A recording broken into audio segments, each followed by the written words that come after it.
Hello everyone. I hope you had a wonderful weekend now that the first month of spring has officially arrived.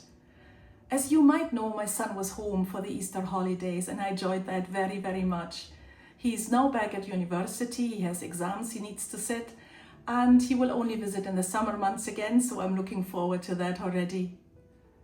We had a very typical April weather this weekend. Lots of wind, clouds, rain, sunshine, everything in between, in quick succession as well. But I embrace the month of April because it brings all the change and many, many flowers coming out. Nature is unfolding.